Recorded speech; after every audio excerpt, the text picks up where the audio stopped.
Wait.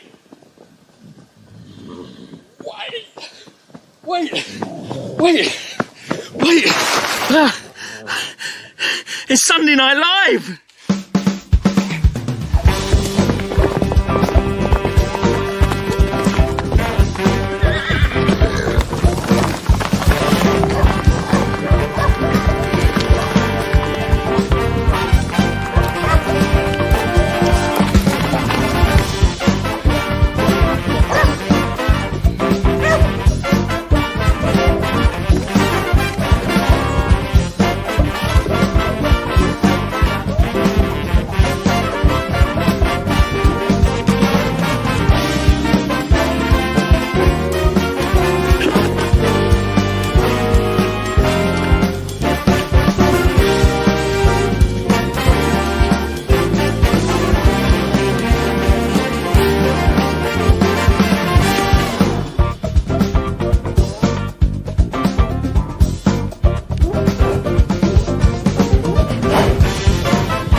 Oh, hello!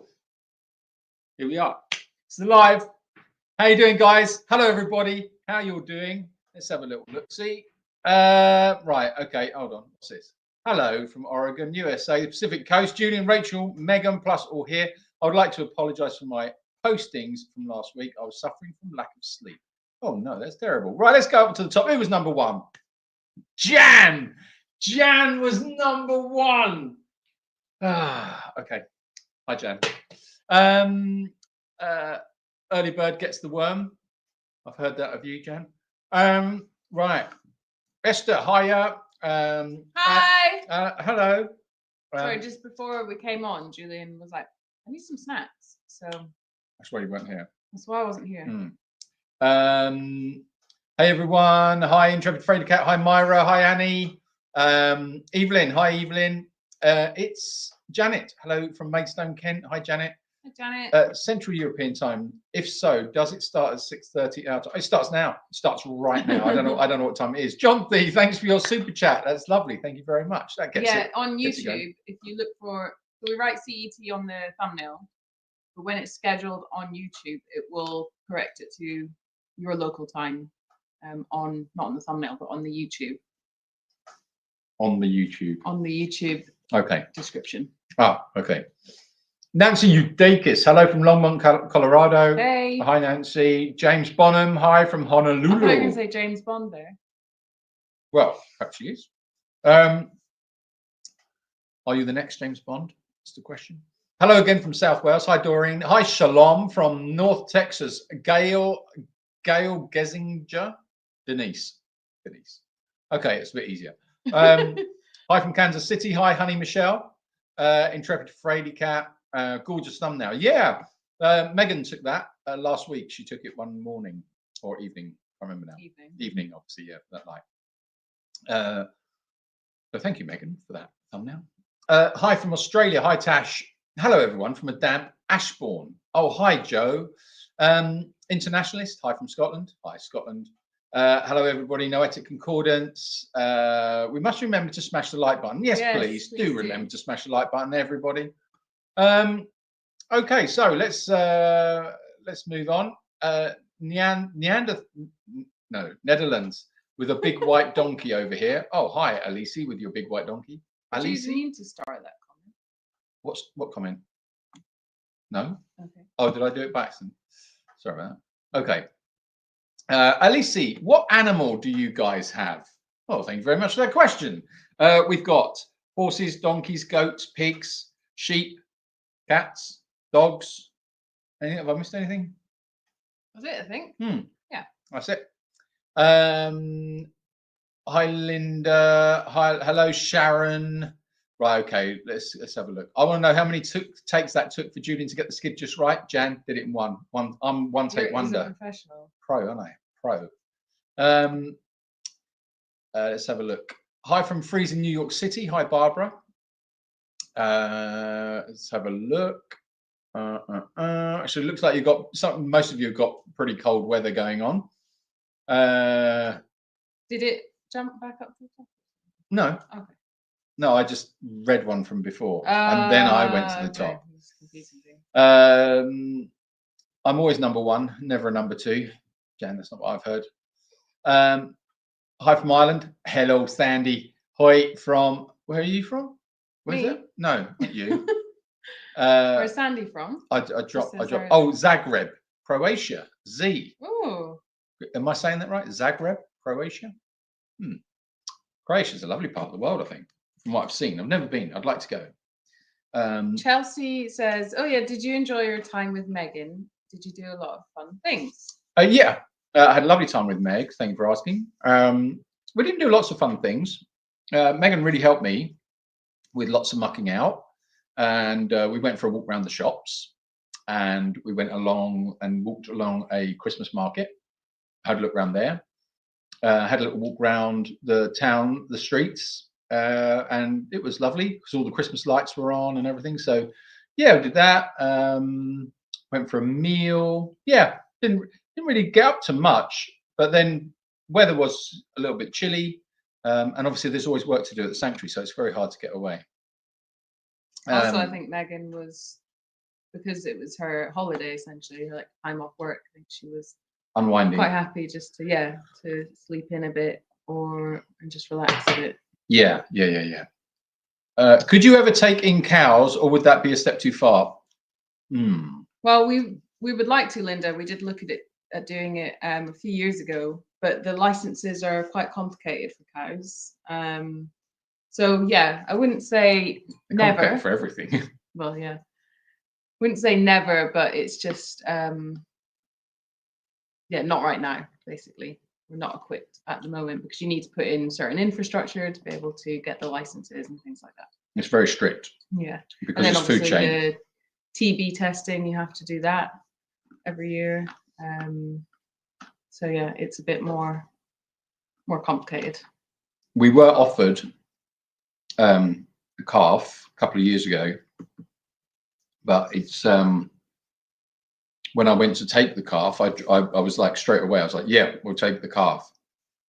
And because it was just the calf was going to be destroyed.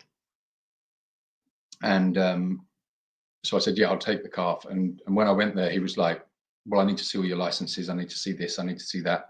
And I said to him, well, just pretend you've seen it and just put it in the car. I'll drive off. And that's it. He said, no, I can't do that. I can't do that. So we have to record. They have to record every single head of cattle has to be recorded. And you can't, you get in a lot of trouble if they're not. So I said, well, it ran away. You know, just say that it ran away. And he's like, well, then I get in trouble for not keeping them secure. And there's all sorts of things like that. So my other argument was, say, well, it's stolen. And he said, well, the problem with that is, he said that everyone knows you and everyone knows, they know exactly what you've got there. And they'll know if suddenly one cow was stolen and then one cow turned up at your place, it would be a bit obvious. So, yeah, I tried a few little different ways to liberate the calf. But ultimately, it's a question of you've got to have everything all in place, and it's just not an easy thing to get. But such is life, you know. Do what you can with what you got. Tash says, beautiful Hoti pick. How's his feet doing now? Well, Tash, thank you for asking. Yeah, he's a lot better.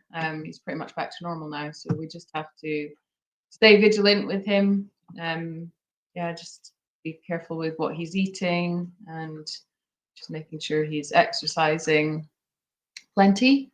So yeah, that's good. Odine asks, is it your birthday, Julian? And Linda says, happy birthday, Julian. My birthday is this week. Yes, I'm not telling you what day it is. It's not important. Well, I'm going to say it anyway. You might do, if I allow it. What is the date to Sunday?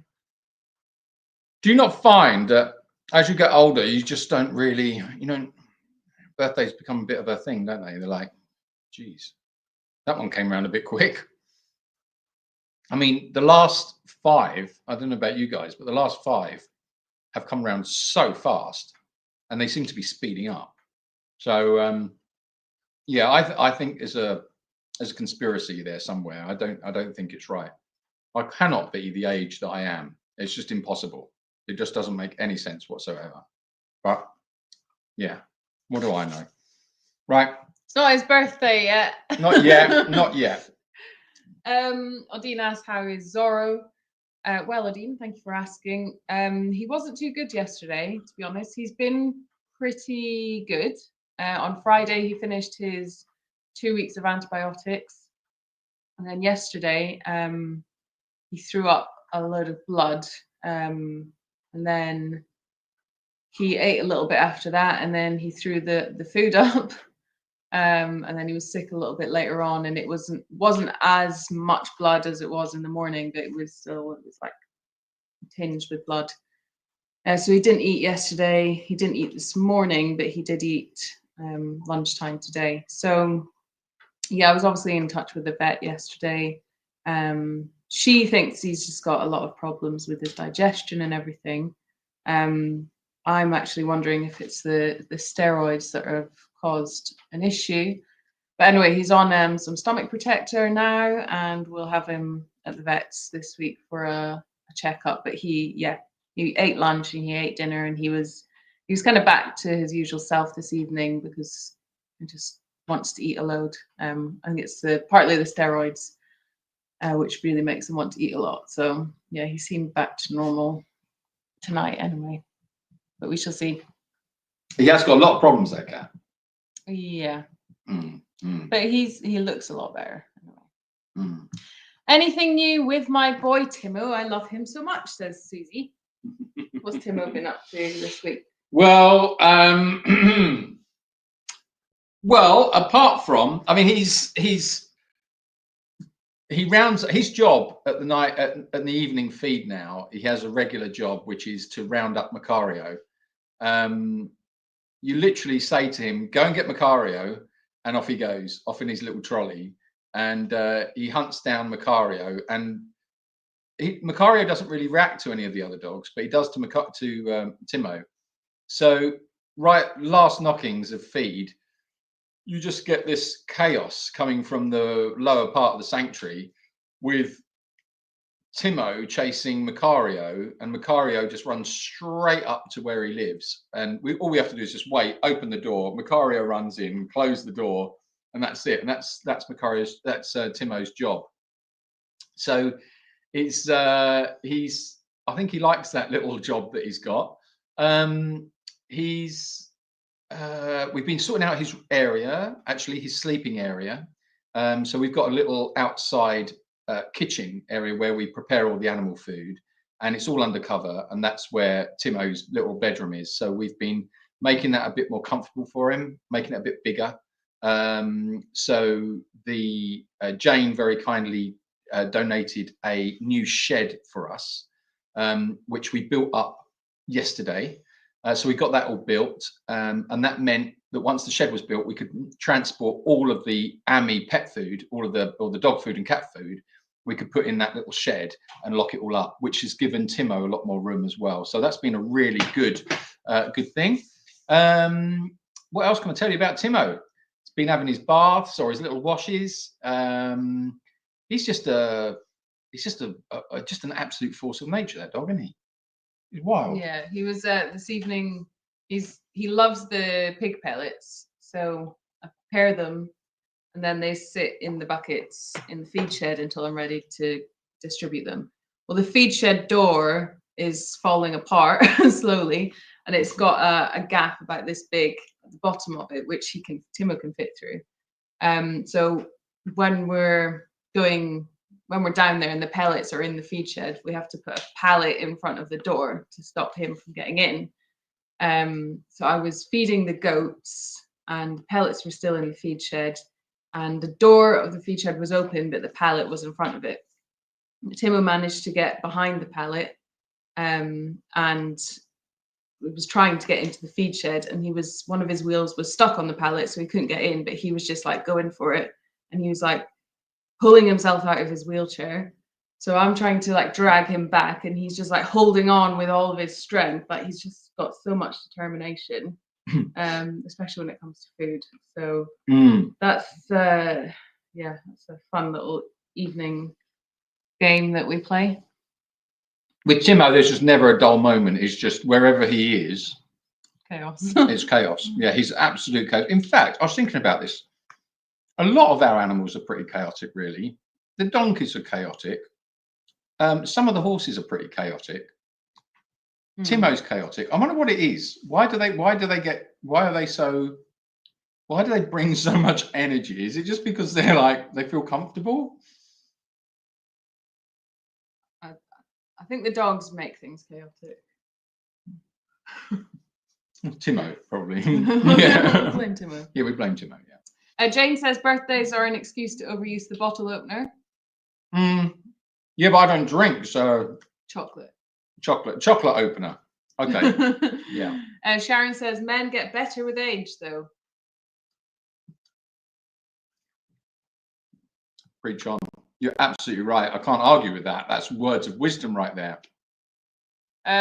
Birthdays mean you're still making it. Birthdays are better than not having them, even though they come around fast. Yeah, true. My birthday is New Year's Eve, 20 minutes before midnight. Wow. At least you get to have a party. Like you're guaranteed a party. Yeah, that's true. Yeah. Nancy, thanks so much for your super chat. Thanks, Nancy. Love you guys. Love you too. Thank you. I just retired in July. If I lived near you, I would definitely volunteer. I ordered a Be More Donkey sweatshirt. Excited to receive it. Oh, great. Thank you very much. Yeah. Thank you for doing that. That's a good segue. Please go and buy a item of merchandise. That would be lovely if you could do that. That's a good way to support the sanctuary and it spreads the word. You just go to lifewithoutfear.org. The banner is there at the bottom of the screen. Yeah, or lifefear.org, whichever way you want. But just be careful that you pick on the right one for your country. So it's either USA and Canada or rest of the world. Yeah. But there's lots there. There's calendar as well. If you haven't already got it, I think most of you've got it. So yeah, to all of you that have purchased a calendar, thank you so much. And to everybody that purchased an item of merchandise from the shop, it's wonderful. Thank you very much. It's great. I am working on new designs at the moment, so I'm really looking forward to sharing those with you. But realistically, I don't think they'll be coming out until the new year. I was trying to get them out before Christmas, but I think it's going to be too much of a push because it's got to be a new website and everything. So, but yeah, I'm really grateful. Thank you very much. Yeah, thank you guys. Tash says Onyx chaotic. Oh my God, Tash, Onyx chaotic. I don't know if that's the right word. I think she's calming down a little bit now. She's still a crazy cat.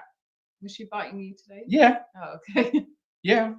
She still launches herself out. You walk through the door and she just like launches on you and she's just biting you.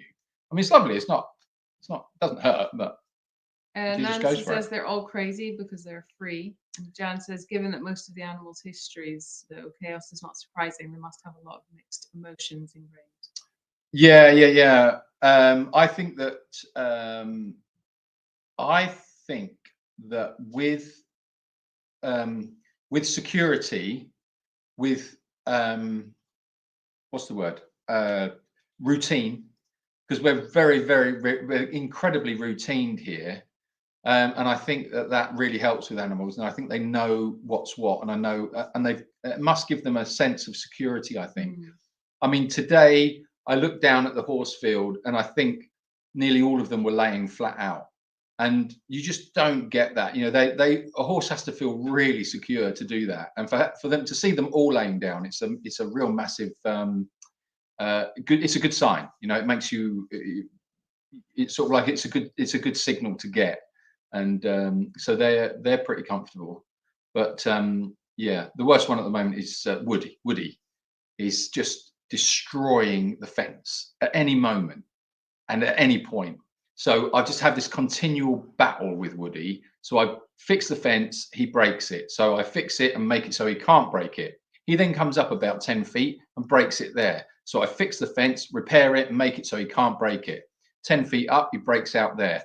And that's what he's doing. So he's forcing me to have to just completely remove the existing fencing and put in a whole new fence just for the horses, because Woody just will not. And he's been like that all his life. Ever since we've had him, he's always been like that. He just breaks out, and he lets all the other horses out, which is crazy. So yeah, it's chaos again. Yeah. Are there Poitou donkeys in Mercia, or what kind of donkeys? I don't know if I've said that right, because I've only ever seen that word written. I've never heard anyone say it. They're the big fluffy ones, aren't they? But in Spain, it's Andaluz donkeys tends to be, and I think there's some sort of, is it Mediterranean? Yeah, I think so. Mediterranean. Andaluz is the main one. Yeah, they're little donkeys usually. Yeah. Steve's tiny. It's just like a big dog, really. Yeah. I would love to have seen Steve as a little baby donkey. Donkey foal? Donkey foal? Donkey. Why don't I know that? Jack? No. No. Donkey baby. What's the baby donkey called? Come on, everybody. It's got to be foal, isn't it? I mean, just look at Sean Connery. Julian is just like that. Oh, wow. Thank you very much. What a lovely thing to say. I wish. Sean Connery. Isn't he dead now? Oh, is that what you're saying? How's little handsome Django? He's good. He's just over there. Maybe you can see him. Yeah, they are foals. They are foals. Okay. What are you doing? Are you mad? Just showing Django. Oh, okay. Yeah, he's there. Sorry about that. So have you all got your Christmas trees up? Are you getting ready for Christmas? Have you got presents? What are you doing? What are you looking forward to? What's your Christmas wishes? You never know. I might come down your chimney and deliver a little gift. If you're lucky. Tell me what you want. Come on. Linda says, I ordered my calendar. It should arrive on Tuesday. Oh, great. Thank you very much. Maybe you should celebrate as your alter ego, Klaus. Will you please put Django's face on a hoodie? Yes, I will. I will do that. I will. Wow. Yep. We'll make it a special edition. We give them away. They're free. No one will take one. No, no, we can have one for free. No. Stephen, thank you so much for your super chat. We only have Cheers, one Stephen. birthday, Julian. The rest are just anniversaries. You're right. You're right. Here's a good question. How do I give a monetary donation? I see them on the screen. Well, I don't know, actually. They're called super chats, but I think you have to log in. You have to be logged in. So you have to be logged in to YouTube, and then I think you have some kind of payment method registered. I think it's near where you type the comment. There should be like a $sign or something. I mean, we've been doing this for a number of years now, and I still don't really understand. But yeah, it was totally new to me as well. So yeah, but I think that's how you do it. And Sharon asks, is there an age limit to who can work there with you? No, there's no age limit. It's about ability. I think the barrier would be the work that you want to do if you were to come here, and what your physical capabilities are. But it's just not something that you would want to take on if you're not at optimum health, really, and fitness. I do think for a job, if we're speaking about a job or long-term volunteering, yeah, I do think you need to be well, let's put it this way, I'm starting to struggle with some of the things that are repetitive, like the mucking out. So I think you can cause yourself injuries from the workload, because it is a lot of work. Yeah, it's like if you take it to if you take it in isolation, it's not that hard. The work isn't that hard. You're lifting buckets, you're lifting feed, you're doing whatever it is, sorting out the water or whatever. Individually, the tasks are quite simple and they're pretty heavy, but they're not that bad. Unfortunately, though, there's a lot of the work, and so you can't take that work in isolation. It's all of it. So it wears you down very quickly. And if you're carrying a slight injury, which, let's face it, I think as we get older, we tend to pick up injuries along the way, and old injuries can sort of like resurface. So if if you've got a bit of a dodgy back or a dodgy knee or a dodgy hip or a dodgy foot or all of those things, that's when it because of that repetitiveness, and it's every day, and there's no break in it. It's just you've got to keep on pushing every day. It just finds it, and that's when it starts getting a bit tougher. So yeah, there's not an age, like I say, it's not an age limit, but it's like, would you want to do it? When you get to a certain age, do you really want to do it? Do you want to put yourself through that? And I think I think you can be older and you can be fit and active, but I think you also need to be aware that there are limitations on what your body can do past a certain age, or how much you can put your body through. And I know it is different for everybody. Yeah. I think I was just thinking about it actually. If you could, because we're talking about it with you and I and our experience of running the sanctuary every day. But if there were volunteers here and stuff, if you had a lot of volunteers here, yeah, and they were older, then it would be less pressure. So if you had one person that was doing, well, I'm going to do muck out on a Monday, or I'm going to do muck out on a Tuesday, and you're going to do it on a Wednesday, and I'm going to do it on a Friday, then obviously then you share the load, then it would become less intensive. Yeah. But then you've got to look at, well, how many people could you realistically have actually at the sanctuary, and you're a bit limited there because then you've got a different living environment, and especially if you're sharing with a lot of people, that becomes a different pressure. So it's not just the workload, then it's the social aspect. It's the having being in a confined environment, living environment, 7 days a week, and you're working and all the rest of it, gives a different kind of pressure. So you'd have to look at it then and go, well, okay, then accommodation needs to be separate. Well, that gives a different pressure. So it's a challenging job. It is a challenging job, and it's a very challenging thing to try and get the balance right to make it work. But I think it's all about the individuals involved and the attitude and what you want to achieve and what your goals are. I think it can be done, but you just have to have your eyes wide open. That's all. Anyway, yes. I'm rabbiting on. No, that's a change. Are there a lot of donkeys in Spain in general? Yes, Odin. They are still used to some extent for work, obviously for tourism as well. Yeah, you've got to remember that donkeys were very much part of Spanish culture for so long, and also to quite recent history.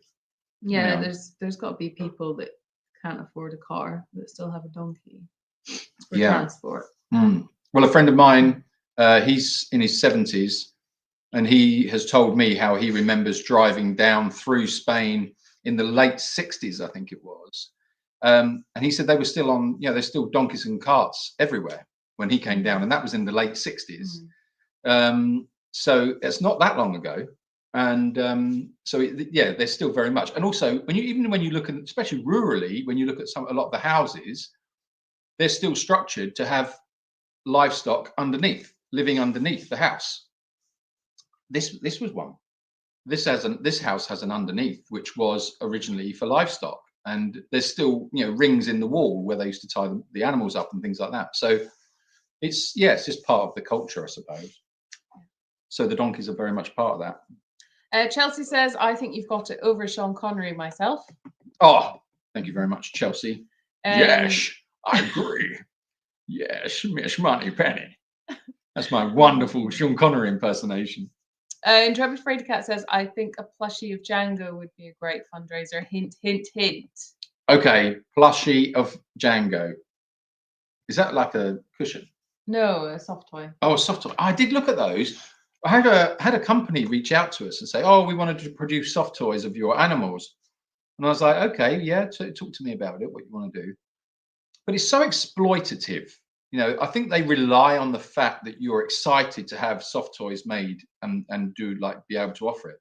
But when you look at the financial side of it, it's just exploitative. They take like a huge commission. Massive. And what they're actually saying is, look, we want to reach out to your followers and to your supporters, and we want to sell this product that we're going to tailor to you, but we're going to take the lion's share of the profit and we'll give you a little bit on the side. And I just won't play that game. I just won't play it at all because it's exploitative. And no matter which way you look at it, I'm going to get on one now. All right. Okay, I'm going to get on one. Right. I get a little bit cross with exploitation of animals. Obviously, that's what we do. Is we rescue animals. So we're very much against exploitation. But so many organizations out there do that, and they do exploit the animals still. And even with the what's the word, like a facade behind, there's a facade of, oh, we're helping, but when you look behind it, there's nobody helping anybody. It's just there for they're just exploiting the animals in a different way to make profit. So I'm really sensitive. We both are. We're really sensitive to that. So yeah, we do get quite a few sort of like approaches where people want to reach out to our supporters on the understanding it's supporting the animals, but when you actually look at it, you go, no, you're not. You're using the animals, and we won't play that game at all. We just don't. It's like with the crisis in Valencia.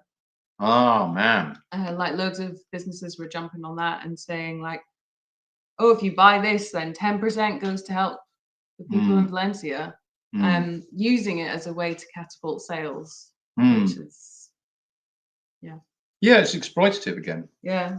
Should we tell them about the scam email we had?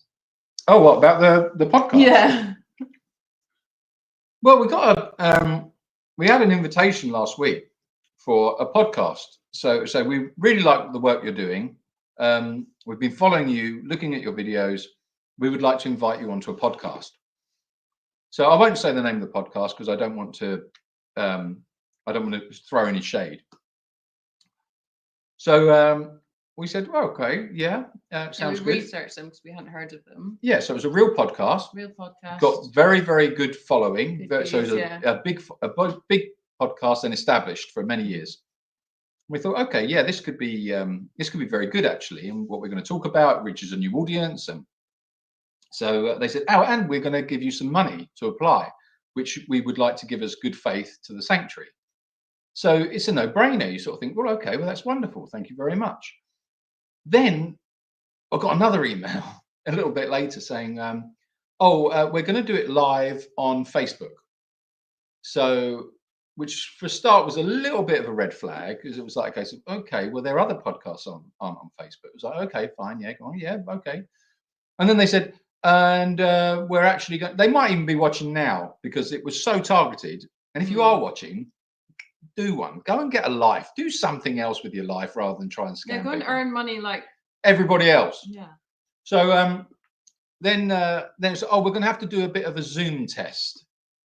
Hold on, are we live on Facebook or are we doing a Zoom or what are you doing here? It will be a half an hour Zoom test. Like, oh yeah, we'll send you a link. Yeah. Right, okay, of course you will. So anyway, I reached out backwards. So I just did backwards and I reached out to the podcast and spoke to them directly.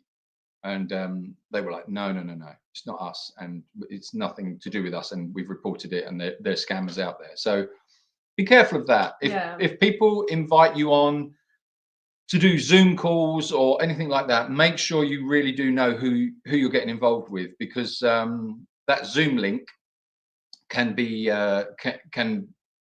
malware, and it can gain control of your computer, or they can gain access to sensitive information. So do be careful of that. You definitely have to keep your wits about you. I think you did good at spotting that one. Yeah, ma'am. Because we're always very careful. If we get an email through that's like, oh, we want to give you some money, that doesn't seem like a sort of standard donation.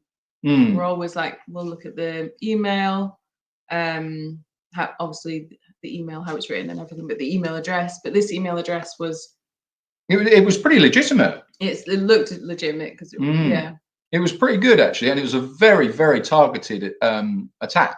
It was really targeted. Yeah, it was going like even to the point of like what the discussion would be about, and like, you know, our names. It wasn't like a phishing scam where they're just like, "Hello, dear," and then like really bad grammar. Can you help me claim £1 million? Yeah. All right then. Here's my bank detail. Yeah. Yeah, no, it is pretty poor, but I think because it was so targeted, I think they probably do watch these lives. And like I say, if you are watching, you know, please go and do something else with your life that's a little bit more productive. Just try, you know, just try. You never know, you might discover something about yourself a bit deeper.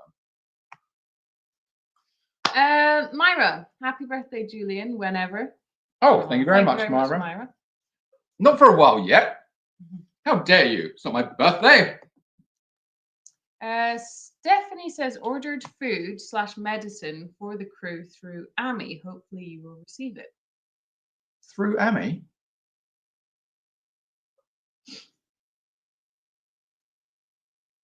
I'm not sure. Yeah, I'm not sure how you've done that, Stephanie. Maybe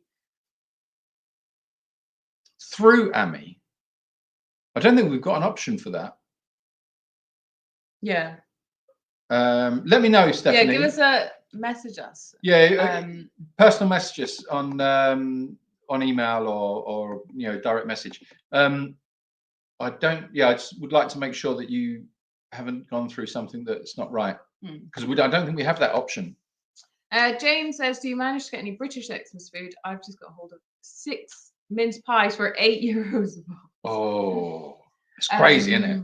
Megan brought us out some stuff, but she couldn't find any vegan mince pies, unfortunately.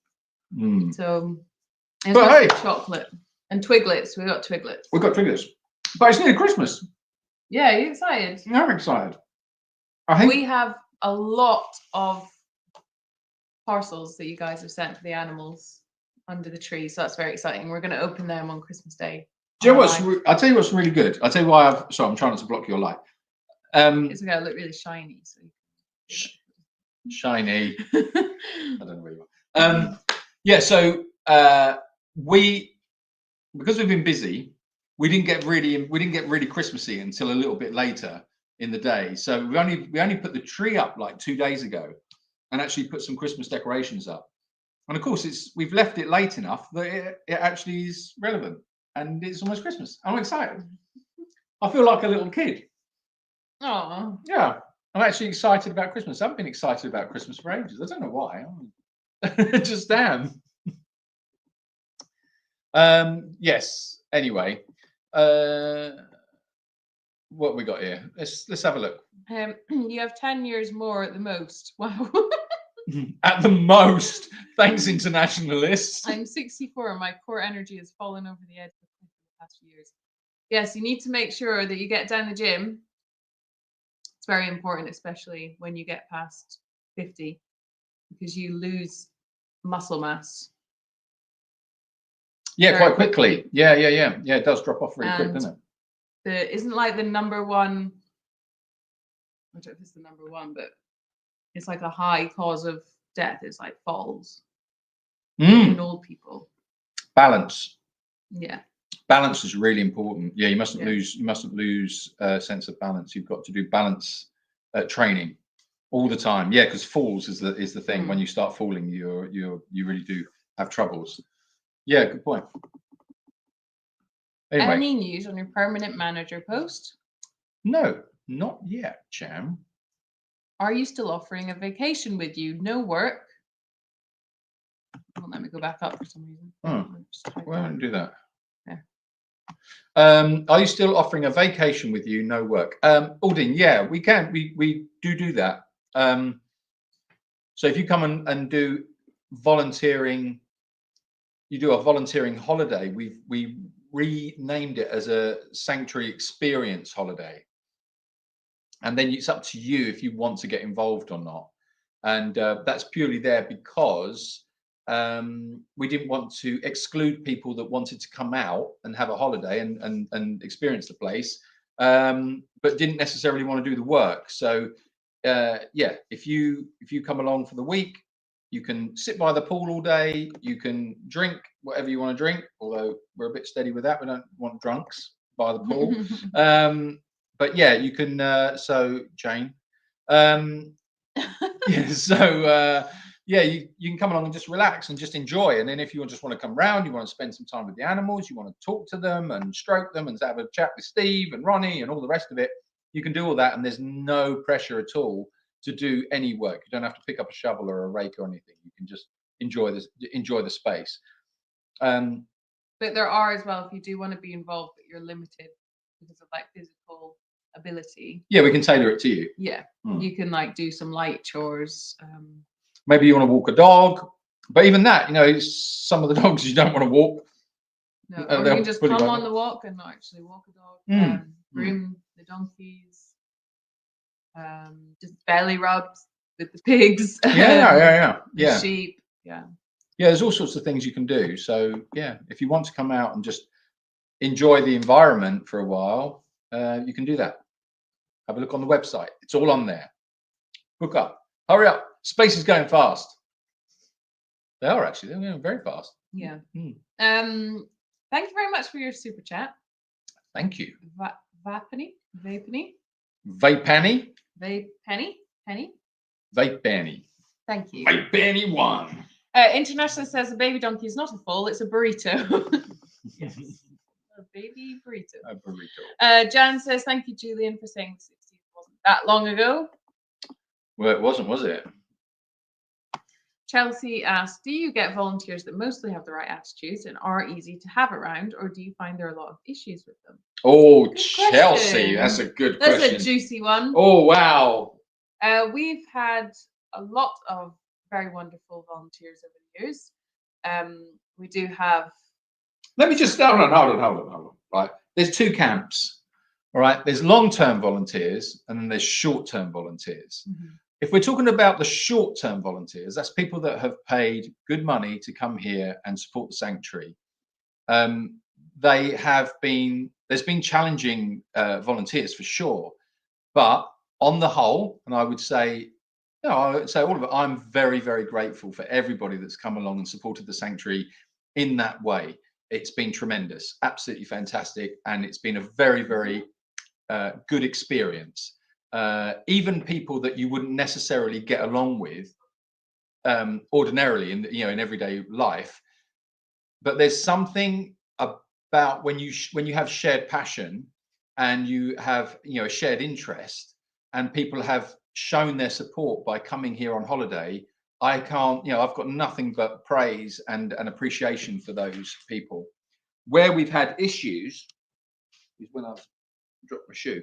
Where we have issues is long-term volunteers, and we have had some horrible experiences with long-term volunteers because that can be a very, very different scenario. So they're here, and I'm very appreciative of people giving up their time and wanting to come and do and build, and work the sanctuary with us for sure. But I think I touched on it last week. There's a lack of understanding and a lack of respect, and that's very, very hard to swallow after a period of time. You can swallow it for a little while, but it's very, very hard to tolerate because of the dedication and the sacrifice it's taken for us to get the sanctuary, keep it going, and the continued sacrifice and dedication it takes to keep it alive, and the pressure and all those other things, which I won't go into now. But it's not, it's huge. It's huge. It takes everything. It takes everything you've got. And so when someone comes in to that environment and then wants to try and either tell you where you're going wrong, or is just disrespectful to you, or is just not really understanding of that kind of effort, it's pretty hard to tolerate. That's pretty hard to tolerate, and it tests you. because it tests you in an unnecessary way, because you're being tested as it is. So what you don't want to do is you don't want to import problems. I'd rather just not. And so you do have, we've had some people that have really got the attitude of, well, what are you going to do without me, sort of thing. What you're gonna do? Kick me out? You need me. And it's like, okay, so well, in those moments when you sort of like find yourself saying to people, actually, we don't. We're quite capable of doing it ourselves. We have done for many years. And if you're going to continue, could you leave? And of course, when you push back, they don't like it. And that can then be something that inspires them to spew vitriol, either against you or against their experience, or they'll, cast aspersions on your character or whatever, because you're challenging them back. And we work with horses every day, and one of the rules of working with horses, and this is a relevant point, is that when you're working with horses, you mustn't let horses move your feet, because if a horse starts to move your feet, then it starts to dominate, and it will move you around, and in the end it will push you and push you until in the end you can't get in a paddock with that horse, because it will see itself as pushing you around and you've got no control over it, and it's a big animal. So once you've worked with horses and you understand your boundaries, and you understand boundaries and respect, because you have to have respect when you're dealing with horses, it's a skill that translates to humans very, very easily. And so when people push up against me, they'll find that I have very, very strong boundaries with certain things. Well, we both do. And so they don't like it. So they butt up against it, and you don't move. You don't move your feet. You've got to have those boundaries there, and they don't like it. So metaphorically, they kick off, they kick their heels up, they run around, they shout, they holler, they want to push you around, and you just stand there and you're just like, no, this is the rules. This is how we work the sanctuary. This is the rules. You can't do this. And if you do this, then you're gone. I don't like it, because I'm so important. I'm the most important one. Look at me, I'm a hero. I'm helping you. And you go, well, yeah, you are helping me, but not at any cost. And you're not going to help me at the cost of railroading over what we've built up, or the rules of the sanctuary, because these are the rules. So yeah, it's a very, very interesting dynamic working with volunteers. This is about long-term volunteers I'm talking about. Short-term, just no problem at all. Love it. You open the doors, you invite people in. Most people that come here are very respectful. They enjoy it. They're there for an experience, and we help them have that experience. But long-termers, you've got to be very, very, you've got to be a certain type. You've got to know what you're getting involved with. And I think, is to add as well, it is difficult because you're opening up your home to like strangers essentially. And then you have to live with each other for months. And it might be someone that you like have, obviously you've got things in common because they want to help the animals, so you have the animals in common. But it might be someone that you just wouldn't mix with in daily life outside of this, if you know what I mean, let alone like share your house with. So that can be challenging. We've had people living, like, well, we've got two sections of the house really. It's just like a downstairs where there's like 2 spare rooms, and then upstairs. And we've had times where we've had a lot of volunteers here, and we've had people living upstairs where we live, and you're sort of on top of each other, and so you see them, like you work with them, they're in your house, you eat together, and it can just be, yeah, a bit too much as well. Sometimes that can be quite challenging. Yeah, it'd make an interesting, when you see like Big Brother, or oh yeah, like an experiment, or I'm a Celebrity, Get Me Out of Here. It'd be like that. I think it would be like, this would be great for I'm a Celebrity, Get Me Out of Here. Get loads of celebrities here running an animal sanctuary. My God, I'll tell you, that would separate the wheat from the chaff for sure. Jan said, sorry, Vapany, that sounded like I was praising a cat that's learnt to use the litter tray. Didn't mean to sound patronizing. Jan said, well done. You did it. Oh, was it Vapany that was having difficulty with sending the money? Oh, well done, Vapany. Janet, thank you so much for your super chat for a few carrots before Christmas. Thank you. I got a bite. Did I tell you? Was that last week? Yeah, think Jacob bit me. I don't know if you said it on the chat. I got bitten by Jacob, and then I went to a different dimension. Did I mention that? I think I probably did. I think you did. Hmm. I started a calendar, says Susie. Yay! Well done, Susie. Watch, Jan's going to be giving you well dones. Yeah. Jane says, I'm fascinated by animal psychology and was wondering, as you are dealing with abused animals, do you think they ever fully recover mentally, or do they have the ability to erase past memories? I think it depends. Well, it depends on the species of animal. Not that we have any here, but elephants never forget. Apparently, they struggle to overcome trauma because of their memory. But I think when you're talking about like dogs, Timo obviously still has some issues, but I think like you look at Sam, he's just, I don't know what sort of background he's had. Do you think though Timo's like a coping mechanism?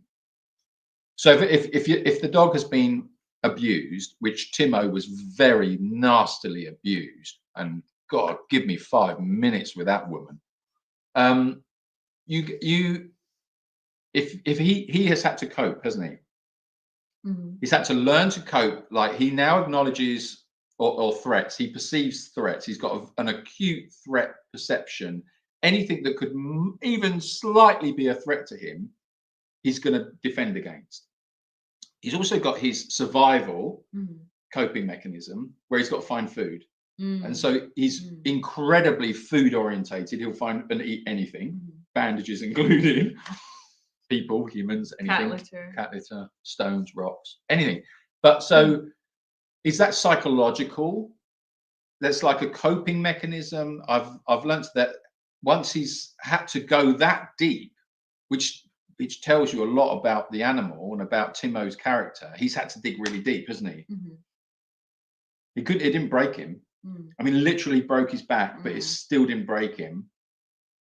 What a character. I don't think he would ever want to relax from that. Well, I think it's habitual. It's, I think yeah, maybe the neural pathways change in the brain. Yeah, so yeah, that's true. You can change them back, but I think it really depends on how badly abused the animal's been. So yeah, it just depends on the animal, I guess, and what situations they've been in. He's definitely like Timo, as an example, is different with you than he is with me. It's because I deal with him. You deal with him every day. You're part of his routine, but you can see it in him. You know, he's still. If I'm near him and we're doing things, he's on guard. When he's with you, he's oblivious. But I think he picks up on your like anxiety. I get a lot of anxiety dealing with Timo, but yeah, he bites hard. Yeah, the only one I'm thinking of the horse-wise, Grace. She's all right actually. She's pretty good now. Yeah, but there's still certain things you can't really groom her. She's like, just don't want to be groomed. No, that's true. She doesn't seek like human interaction. Sometimes she'll go up to you and sort of stand and she'll be like, have you got anything for me? But she doesn't want like attention like that. I suppose it's just level of abuse, how much trust, how much time you put into them for them to recover, and how much do you want to put on them so that they. I suppose you've got to ask the question is, can I handle you? That's all I need to know is when I'm dealing. So if you're dealing with Timo, the question is, can you handle Timo? Yes, you can. Can you handle Grace? Yes, you can. Do you need any more than that? And the answer is no, really. No, I think it would be like, some people have animals because they want like a bond with the animal. And I know for some people it is difficult when they rescue an animal and there isn't a bond, or the animal like just doesn't really like cuddles. Maybe maybe they've had them from a puppy and they just don't really like that sort of attention. And I know that can be hard for some people. I guess for us, because we have so many animals, we can get our animal cuddles with a different animal. With that, and like we always say it with Timo that we're like, he's so cute, you just want to like scruffle him up like that. You just can't. Yeah. But I tell you what, though, so Sam, the new dog, he's settling in so well. He's such a happy dog. And I was walking with Eyebrows tonight. So after feed, we take the dogs for a walk. So I was walking with Eyebrows, and Sam came. So he's off lead, and he's by your side. He's literally by your side. And every 2 minutes, he wants a cuddle. That's all he wants. He just wants affection. And he's such a big softie. And I was having a little chat with him tonight, and I was asking him about his stupid things you do. But I was just asking him about his life. And yeah, he was quite he was responsive in a way that is not I don't know what is the word. There's something different about rescued animals or abandoned animals. They seem to know, you know, they seem to have that knowledge that they're safe. And with Sam, it's really clear. It's really clear. He knows he's safe, and he's such a happy dog. And like, you've been playing stick with him, haven't you? Yeah. Okay. Yeah. No, I know it does. It gets me emotional because you can see the difference in his life. And, yeah, he really likes playing fetch. Yeah, he does. Geez, what a bunch of jerks. They were fishing. It's disgusting, especially trying to do that, and to someone like you guys who do such amazing things for the world. Yeah, they were jerks. Just jerks. There's people out there doing it every day, all day, isn't there? There's everyone's at it. Everyone's at it. Sharon says Marmite Twiglets. I didn't know that was a thing. I thought they kind of taste like Marmite. Anyway. Marmite Twiglets. How they are. Yeah, man. It's only 5 days till the midwinter solstice. Then the days begin to lengthen again. Hallelujah. Although I could do without the heat. Yeah, I know. Yeah. Jan says most people only need the gym because they have so many life help gadgets. So housekeeping the old-fashioned way, and you never need the gym. Yeah, housekeeping like burns loads of calories, doesn't it? I wouldn't know. No, you wouldn't know. The dishes, not so much. No, I don't know. That's your house chore. That's my house chore. I'm really good at it. Stephen, any progress on the fence post and the tractor cover? Oh, tractor update. Oh, tractor update, Stephen. Yeah, thank you for that. So yesterday, our lovely regular friends and volunteers, Corey and Lee, came over and helped us do a muck out. They mucked out the goats and the piggies, and they're just great. They come, if they can, they try and come once a week, and it's a tremendous help because it's just that one day a week where they'll come and do, you know, they'll get loads done, and you really feel the difference when they've been. So it's really lovely. And so cleaned all the animals out. We were loading up the front of the big tractor, and so I was about to go and dump. So it's all, if you imagine the front of the tractor's full up with the poops. So I was going to dump it on the poop pile. So I've driven up the poop pile, dumped it at the top, driven back, and then gone to park the tractor.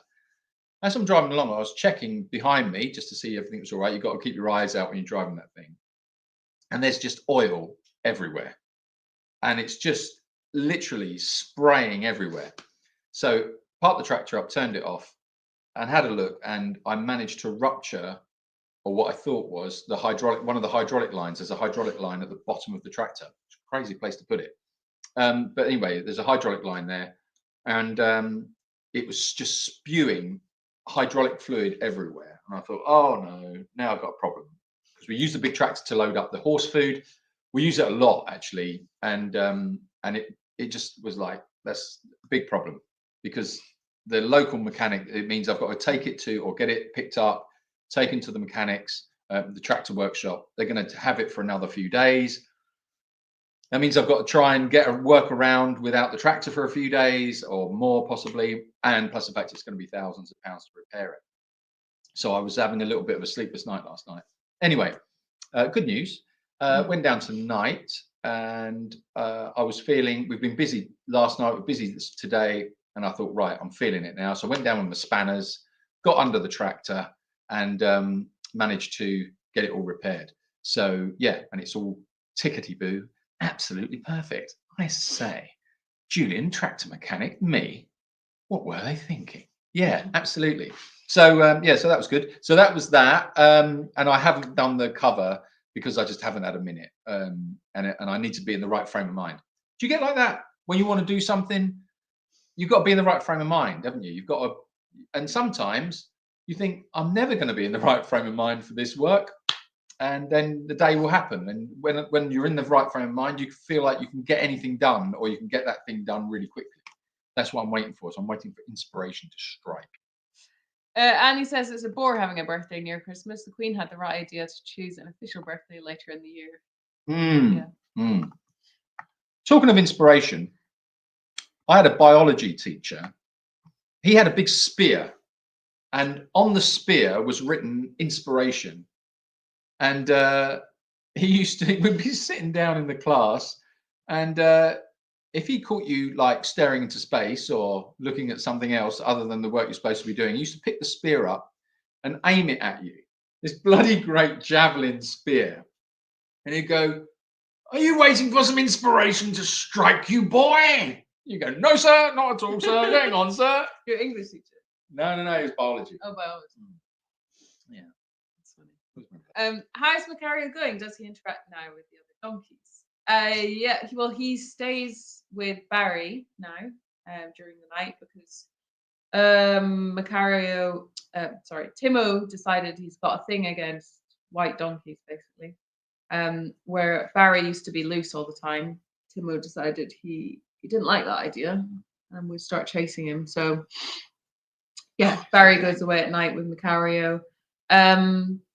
They get on okay. I wouldn't say they're friends or anything. They sort of tolerate each other. Yeah, they tolerate. And then in the mornings, we let them both out.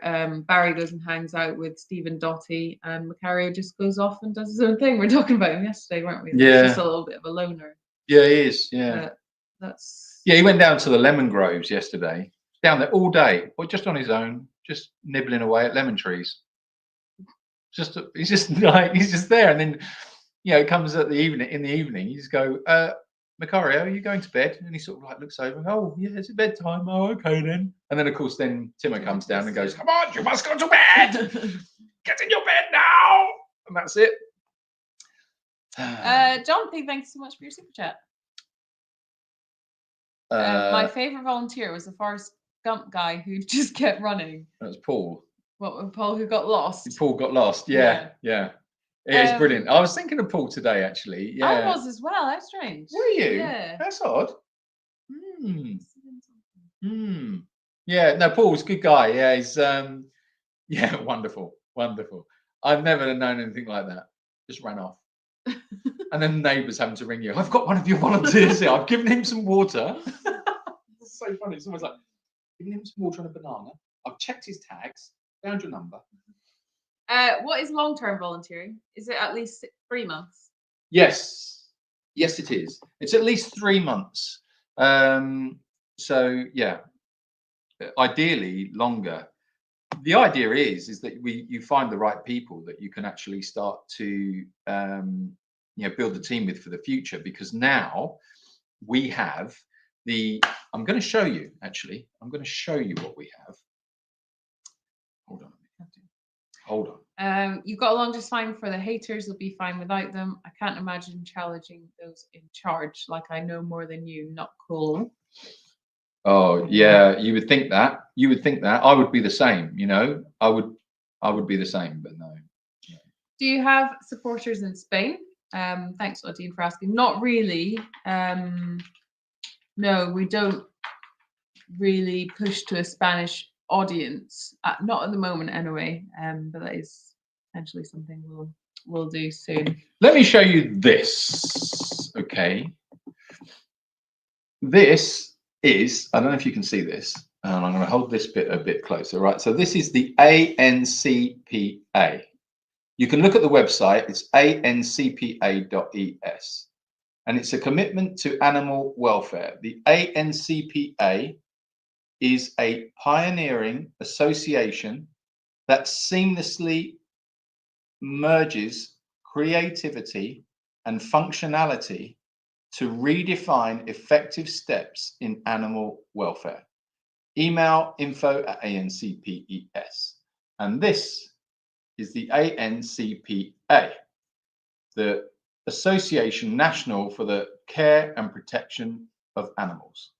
And that's the website, ancpa.es.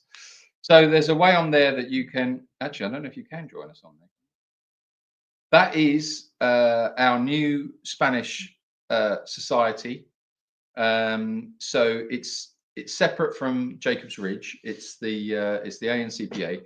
So that is something that we have been working on for the past almost 12 months, and it's now all in place. I think I did speak to you about it before. So that website, keep an eye out on that website, because we are we're developing that further. That association is then able to offer employment contracts. That's what we're trying to do with it. So that once it can then employ people. So it would start off, you would come here on, let's say, like a 3-month volunteering, long-term volunteering program, or maybe a bit shorter if you're definitely interested in joining the team. And then you would be employed by the ANCPA, which is a Spanish organization, to then give you, regular employment. And that's where the difference can be made, from shifting from a volunteering model to an actual employed model. And that's where the future is. That's the way it's got to go, because you can't plan too far ahead with just volunteering, because you can only volunteer like 3 months at a time. You can only really plan with those people 3 months at a time. Whereas what would be lovely if we could actually build a nucleus, a team. As well, when people are volunteering, there's always like a worry of how much you can expect of them. You always, or I feel anyway, that I always have to just check in, like, is it okay? Are you okay to do this? And if you don't mind, could you please go and do this, rather than just being like, do this, do this, do that. You always have to be like very sensitive with how you ask them to do things, because they're, at the end of the day, they're volunteering their time. So that's it gets rid of that. But it's a very good. It's the method we're using to build it, because you've got to set yourself up to succeed. And when I'm not interested. Neither of us have ever been setting ourselves up to fail, and the fact of the matter is, it can't fail. It's just not an option. And this is the one thing that really keeps the thing going, is because it's what failure means. When you look at what failure actually means, it's just not an option, because you've got too much responsibility. You hear that when they say, oh, banks are too big to fail. Well, a sanctuary is too small to fail. It can't, it just can't, because of what it does and what it would mean. So it's a big pressure there. So you've got to set yourself up for success every time, and say, no, we've got to take this really deadly serious, really, like, literally deadly serious. And we need everything in place to make sure that it is there all the time, and we've got everything in place as it needs to be. And it's just, everything's small steps all the time. But very excited about the ANCPA. I think it represents something, added another layer of security for the animals, which is what we really want. That's what we're aiming for. That's what we want. Right, we're going to quick fire now so we can catch up. Okay, then go for a quick fire. Go. Does Timo chase the cats? Yes, he's an absolute. Jan says, Timo is the example of what I meant about the animals having mixed emotions. They're fighting to reprogram their brains. Yeah. Mary says, no matter what, I'm so glad you took on Timo. He loves his outings. Thanks, Mary, from Maryland, USA. Yeah, he's a lovely boy. Susie says, Sam might be my second favourite. What a sweetheart. Yeah, he really is. He's really cute. Jane says, random question, favourite Christmas film? Oh, well, tonight I watched, it was on in the background, I was watching The Great Escape. I do love The Great Escape. It's a classic. Another Christmas film, Die Hard. I love Die Hard. I think that's a great film. And it is a Christmas film, no matter what anyone says. It's a Christmas film. Neither is The Great Escape. They are Christmas films. That's why I say Harry Potter is a Christmas film. No, it's not. No, The Great Escape is a Christmas film. That's not. Those two are not your favourites. Die Hard. You've never put them on at Christmas time. Excuse me. Right. What is your favourite Christmas film? Christmas film, not like. Oh, what? So it's got to have Christmas in it. Yeah. I don't know then. Oh, you obviously know then. So tell me, what is it? No, I don't know. Oh, you don't know? It's Oh, not okay. Die Hard. You never watched Die Hard. I do watch Die Hard. I might watch it when you're in bed. That's my Die Hard moment. I can watch there and live vicariously through Bruce Willis. I can have my shirt off, climbing through the air conditioning ducts at the Takawaki Towers, or whatever it's called. I don't know. I don't know. What's yours? I think I've got a few. Oliver. Oh, it's a great really film. like That's a great film. But again, that's not really a Christmas film. Is it? No. I think Home Alone. Yeah. Home Alone and maybe people always say Elf, but I don't really like Elf. I think the Santa Claus, because that was my favourite one when I was growing up. The Santa Claus. The Santa Claus. Never seen it. Oh, I have to watch that. It's got what's his name in it? There you go. What is his name? It's gonna bug me now. Oh, I can't remember. Klaus has got a few favourite movies for Christmas. It's all about emptying sacks down chimneys. Sherbow, thank you so much for Sherbow for all your babies. Thank you very much, Sherbow. Julian, you're very pink tonight. Rachel's very pale. Just saying. It's the lights. I'm like, yeah. No. Yeah, you're right. I am very pink, and you are very pale. What's that like? Is that better? This is blurry now, isn't it? Yeah, it's very blurry. You got to have some light. Wow. Oh wow. Yeah, I'm just because I'm close to light. I'm washed out. So Julian can tighten nuts and stop leaky hoses. Oh yes. If you've got any nuts that need tightening, please get in touch. I will be round, and I will grasp your nuts and tighten them up and stop them from leaking. Joe says we used to have a board rubber launched at us. Oh yeah. Oh yeah. James says my horrible art teacher used to throw dirty paintbrushes at us. Oh wow. Yeah, the board rubber. That was it like one of those wooden ones with the bit in it? That hurt. Fantastic. Why don't they do that anymore? They should do that. That would be the answer to all the problems. Throw shit at kids. I mean stuff. Sorry. Doesn't Barry just hold his ground against Timo? No. If he just stood there and ignored him, Timo would be bored. Yeah, we'd give up. Yeah. He runs, and that's what Timo likes to chase. Yes. Quick fire. Go. Yeah. Next. The inventor of spell checker died. The funeral be held tomato. Very good. Who was that? Was that Jan? No. Oh, that was Stephen. Thank you. Steve. Yeah, like that, Steve. Excellent. Very good. Marvelous. Both of you come across as extremely diplomatic. If either of you got cross with me as a volunteer, I'd know I'd messed up and crawl underground. Oh no. No, you definitely know if you messed up for sure. No. Silly question. Have you guys got a history page of the history of the sanctuary, please? I think there was one. There was one. Is it not on there anymore? No. We're redoing the website, so some things are like a bit all over the place. Yeah, there was a bit about the history, but yeah, it's all been removed. The whole website went down for a while, and then we've put it back up as a sort of like a skeleton site, and then we've got a new site coming up behind it. But it's just one of those things. But you've just got to do what you can. You know, it's prioritizing. Anyway, I'm repeating on again. Oh my God, I love Die Hard, and yes, it is a Christmas movie, says Chelsea. Yeah, Chelsea's right. Mr. Hunter also says Die Hard is a Christmas film. They have more holiday references than Home Alone. Yes. No. Yes. I love you, Rachel and Julian, says Kat. Oh, thanks, Kat. Love you too, Kat. Jane says I like The Holiday, although it's very cheesy. The Holiday. I think maybe I do really like The Holiday, but I think for Christmas probably more love actually. It's The Holiday when one goes to one's house and one goes to the other, yeah. and is that Kate Winslet in Cameron. Is it Gerard Butler? No, it's Jude Law and Jack Black. Oh yes, Jude Law. Apparently he's particularly attractive or something. Just like got that. his star on the Hollywood Walk of Oh Fame, didn't he? really? I'm not a jealous actor at all. It's very short, you know. That's just your go-to.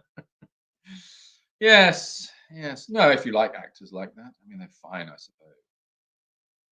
Scrooge, great Christmas film. Oh, I tell you what. You talk about Oliver. Yeah. I really want to play Fagin. Yeah. Well, you need to put it out there then. I know. Who do I speak to? You need. Well, we need to sort this out. Sort it out for me, please. Tim Allen. That's it. Thank you. Tim Allen. Yes, that's the clause. He's the Santa Claus. He's Yeah. the Saint Claus. Muppet Scrooge and Michael Caine. He was so good in that. Yes, that's very good call. Actually, that's very good. Yes. The Polar Express. Wasn't so hot on that. I hot. wasn't either, actually. I think it's because it's too digital. Yeah. Maybe. White Christmas. That is a good classic. Mm-hmm. Uh-huh. Christmas Carol. Yeah. I love Muppets Christmas Carol as well as the Santa. Well, it's the Muppets, isn't it? You can't go wrong with the Muppets. Pervy Leslie, Carry On Christmas. Pervy Leslie loves Carry On Christmas. Oh yes.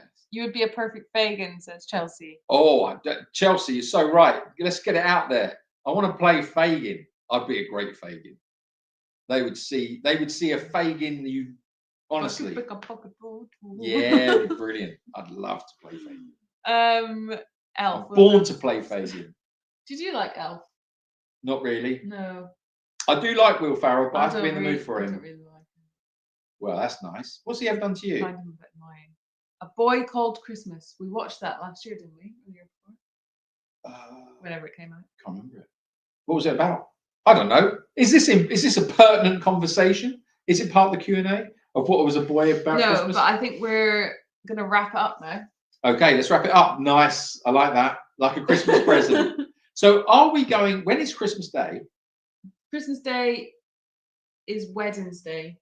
Next Wednesday, not next Wednesday. Wednesday after. Wednesday after. Okay. So our plan is to go live for Christmas Day. We're going live on Christmas Day, yeah. Yeah. We'll do our Christmas live. And we're saving all of the presents that you've been sending for the animals. We're saving them all. So we've got a Christmas tree, which is all for the animals.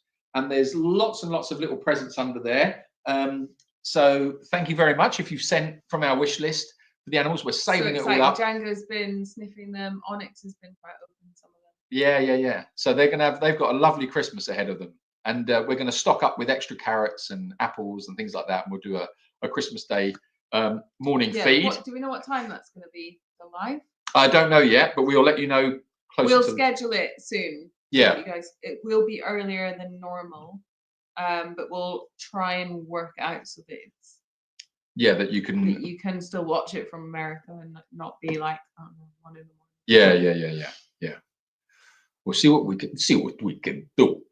We're gonna move the clocks just for you Americans over there, our American friends. All right. I've got on one now. I'm going to be talking like that now all night. Great. Jane said, I think Rachel would be a brilliant Shakespeare actress. You have an eloquent voice. Oh, thank you, Jane. I agree, 100%. I do like a bit of Shakespeare. What's your favourite Shakespeare? Well, I don't know them all. What? I think I quite like The Tempest, actually. Oh, really? Interesting. Yeah. King Lear. I don't really know that one. Interesting study of human psychology, King Lear.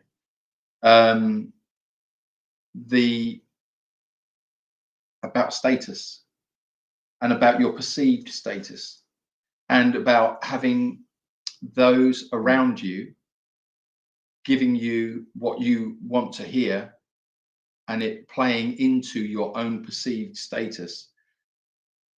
A lot of Shakespeare altered how storytelling was structured. Before Shakespeare, it was structured in a very basic way. But with Shakespeare, the structure of story changed. And even now, modern psychologists look at King Lear, for instance, and realize the depth and the truth in the psychology of that particular story, because it was playing into, if I'm right, it plays into his or our own people's psychology of, we all have a perception of our own status, and we're a status orientated species. Status is very important to us, and our own where we see ourselves in the world. If people feed into that, we respond very positively to it, because it perpetuates our own feelings about ourselves. Yeah. If it's challenged, then we don't like it so much, and it can be very damaging, because if your self-perception is skewed, or let's say, for instance, you think you're the most important man in the world, like King Lear, then you could have a situation where people would play into that, which is what I believe happened with King Lear, and that, if I'm remembering correctly, and then it's he was able to be what's the word, exploited, and his status was cut down, and then the realization that his status was cut down was the realization for him. I think that's right. I might be wrong. Might be completely wrong. Very interesting. It's about the psychology of storytelling. That is. It's interesting. Very interesting. Jan wants to know: are we skipping the next Sunday and doing the Christmas Day live? Oh, I bet you'd love that, wouldn't you? Oh, hold on. Yes, Jan. Yeah, won't be doing it next Sunday. No, we'll be a bit busy, I think. Yeah, so we'll see. Don't worry. Everybody else. Don't tell Jan. Yes, Jan. Yeah, no, that's right. That's right.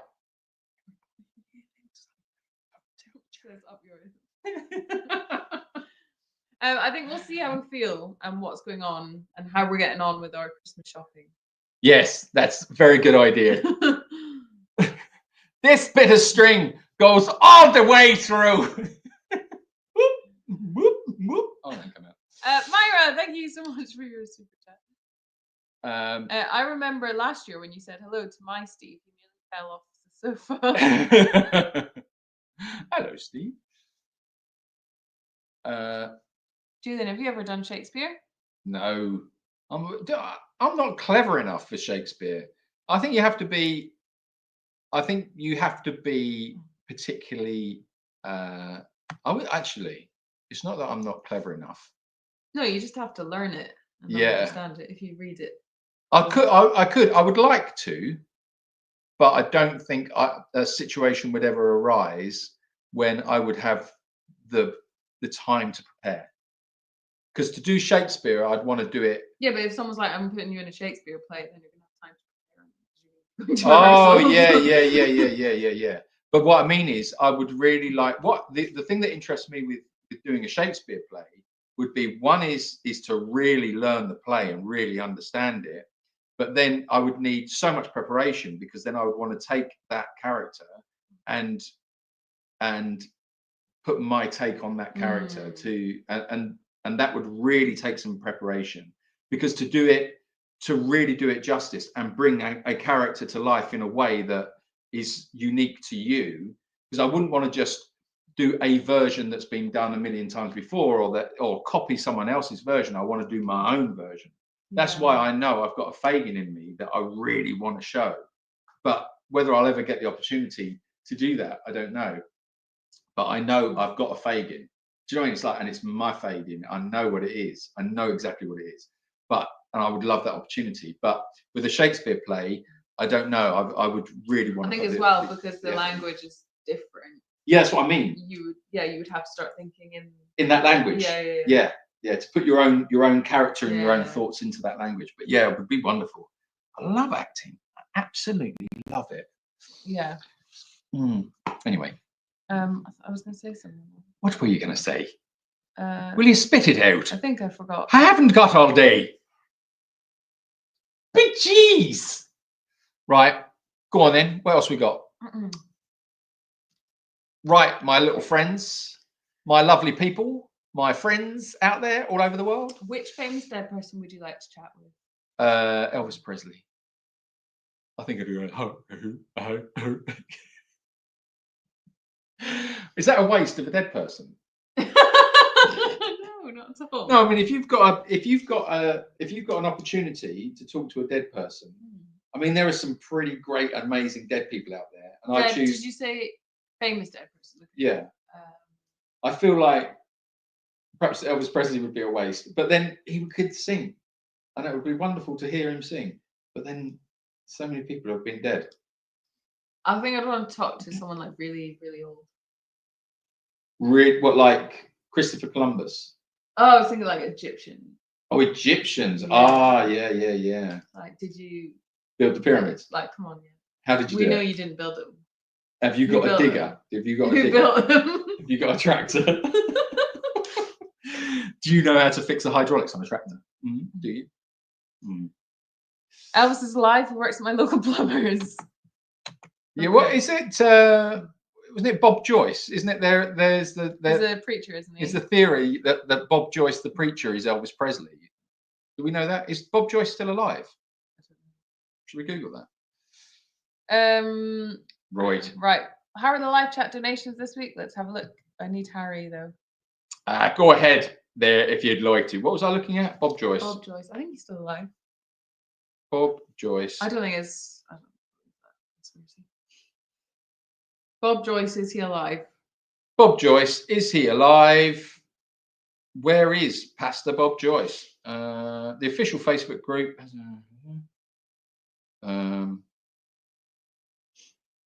Does it? It doesn't tell me. It would say if he's dead, surely. Is Bob Joyce Elvis Presley?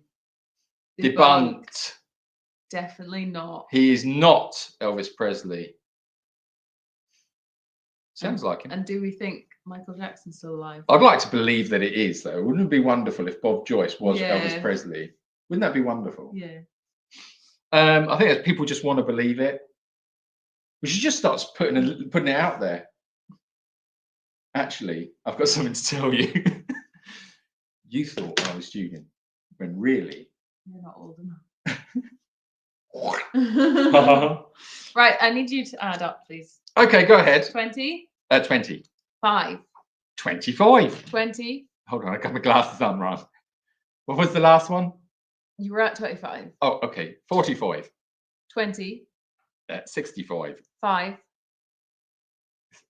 70. 70, thank you. 2. 77. No, 72. What? 72. Oh, 72. Okay. 2. 74. 20.